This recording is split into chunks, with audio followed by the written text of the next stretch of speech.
আসসালামু আলাইকুম ওরহমতুল্লাহি ওয়াবারাকাতুহ। প্রিয় ইমানি ভাই ও বোনেরা, আজকের আলোচনার বিষয় রিজিক বৃদ্ধির দোয়া। আমরা অনেকেই জীবনের নানা সময়ে রিজিক বা জীবিকা নিয়ে দুশ্চিন্তায় থাকি, অথচ আল্লাহ সুবহানাহু তাআলা কোরআন ও হাদিসে আমাদের জন্য রিজিকের অসংখ্য দোয়া ও উপায় আমাদের জন্য বলে দিয়েছেন। আজ আমরা জানব এমন কিছু দোয়া ও আমল যেগুলো নিয়মিত পড়লে ইনশাআল্লাহ রিজিকের দরজা খুলে যাবে।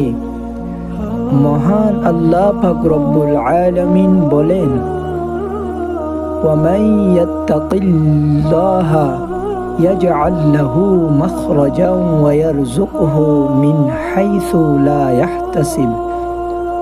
অর্থাৎ, আর যে ব্যক্তি আল্লাহকে ভয় করে, আল্লাহ তার জন্য উদ্ধার পথ তৈরি করে দেন এবং তাকে এমন উৎস থেকে রিজিক দেন যা সে কল্পনাও করতে পারে না।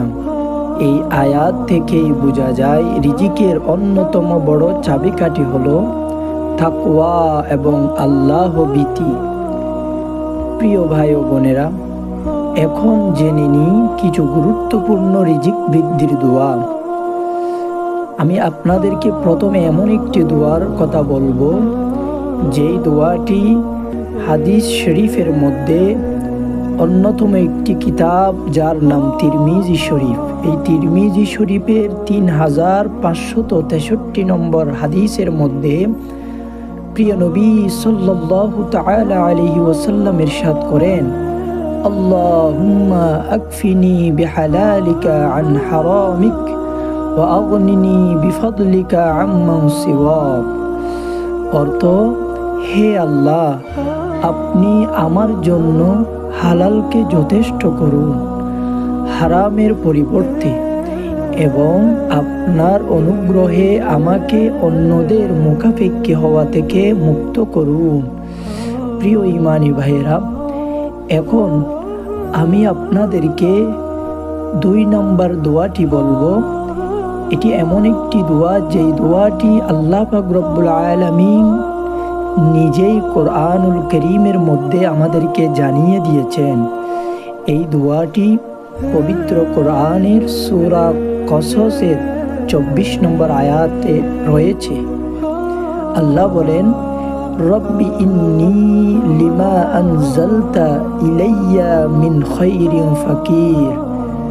অর্থাৎ, হে আমার পালনকর্তা, আপনি আমার প্রতি যে কল্যাণ নাজিল করেন আমি তারই মুখাপেক্ষী। সুবহানাল্লাহ। প্রিয় ইমানি ভাই ও বোনেরা, এখন আমি আপনাদেরকে রিজিক বৃদ্ধির জন্য কিছু কার্যকর আমলের কথা জানিয়ে দিব। সর্বপ্রথম বলি, প্রতিদিন আপনি এশারের নামাজের পর, অর্থাৎ রাতে, আপনি সূরা ওয়াকিয়া তেলাওয়াত করুন। কেননা হাদিস শরীফের মধ্যে এসেছে, প্রিয় নবী সাল্লাল্লাহু তাআলা আলাইহি ওয়াসাল্লাম বলেন, যে ব্যক্তি প্রতি রাতেই সূরা ওয়াকিয়া তেলাওয়াত করে, সে ব্যক্তি কখনো অভাবগ্রস্ত হবে না। সুবহানাল্লাহ। আল্লাহ ওই রিজিক দাতা, তিনি যখন খুশি যাকে খুশি রিজিক দেন। আমাদের দায়িত্ব তার দিকে ফিরে যাওয়া, ধৈর্য ধরা আর নিয়মিত দোয়া করা। তাই আসুন প্রিয় ইমানি ভাই ও বোনেরা, আমরা এই দোয়াগুলো আমাদের জীবনের অংশ বানাই। ইনশাআল্লাহ তিনি আমাদের জন্য সহজ করে দেবেন সব কিছু। ভিডিওটি ভালো লাগলে লাইক দিন, শেয়ার করুন এবং যদি ইচ্ছা করে তাহলে চ্যানেলটি সাবস্ক্রাইব করতে ভুলবেন না। আল্লাহ আমাদের সবার রিজিক ও হালাল বরকতময় করুন। আসসালামু আলাইকুম ওয়া রাহমাতুল্লাহি ওয়া বারাকাতুহু।